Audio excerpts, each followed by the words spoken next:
Hi friends, இப்போ ஆகா கல்யாணம் பார்க்க போகிறோம். ஆகா கல்யாணத்தில் நம்ம சரோஜினி டாக்டர் இருக்காங்களே, அவங்கள பிடிச்சி மிரட்டின உடனே பயந்துட்டாங்களாமா. அதனால நான் நேரில் வந்து பேசிக்கிறேன்னு சொல்லிட்டு ஃபோனை வச்சுட்டாங்க. இங்கே வந்தால் என்ன சொல்லுவாங்கன்னு சொல்லிட்டு பார்த்தா ஒன்றுமே சொல்லாமல் என்னடா ட்விஸ்ட் அண்ட் டர்ன்ஸ் எல்லாம் வைக்கிறீங்க அப்படிங்கிற மாதிரி ஆயிடுச்சு. இவங்க தான் கண்டென்ட்டே இல்லாமல் கதையை கொண்டு போகிறதுல வேற லெவலில் இருக்காங்களேடா, நீ ஏன்டா குறுக்கால வர அப்படிங்கிற மாதிரி ஆயிடுச்சுங்க. இன்னொரு பக்கம் சகுனி சித்திரம் என்ன பண்ணுறாங்க தெரியுமா, வீட்டில் ஒரு போர்க்களத்தை உண்டாக்கிட்டாங்க. கண்டிப்பாக இது சூர்யாவோட குழந்தை தான், டிஎன்ஏ டெஸ்ட் பாருங்க அப்படி இப்படின்னு சொல்லிட்டு இருக்க. அந்த டைம் பார்த்து கோடீஸ்வரியும் நம்ம ராஜலட்சுமியும் வராங்க. வந்ததுக்கப்புறமா இது எதுக்கு நீ இப்போ எடுத்துகிட்டு வந்த அப்படின்னு சொல்லி கேள்வி கேட்க, இல்லை எல்லாம் ஒரு பொது அறிவு தான் அப்படிங்கிறாங்க. என்ன பொது அறிவு அப்படிங்கிற மாதிரி ஆயிடுச்சு. இல்லைங்க, இது ஒரு சோசியல் உதவி அப்படி இப்படின்னு சொல்லிட்டு சொல்கிறாங்க. எப்படா சமாளிக்கிறதுன்னு தெரியாமல் இவங்க திணற ஐயோ மாட்டிக்கிட்டாடா போச்சுடா அப்படிங்கிற மாதிரி இருந்ததுங்க.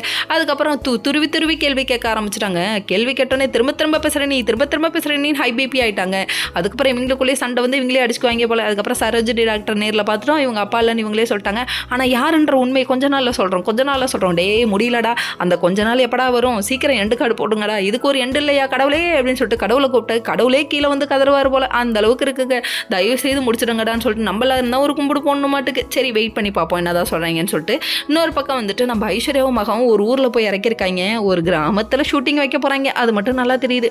என்ன ஊருடா இது, எங்கடா விட்டீங்க, ஒன்றும் தெரியலையடா, தண்ணி இல்லாத காட்டில் விட்டீங்களேடான்னு அவங்க புலம்புறாங்க. சரி புலம்புட்டோம். Okay friends.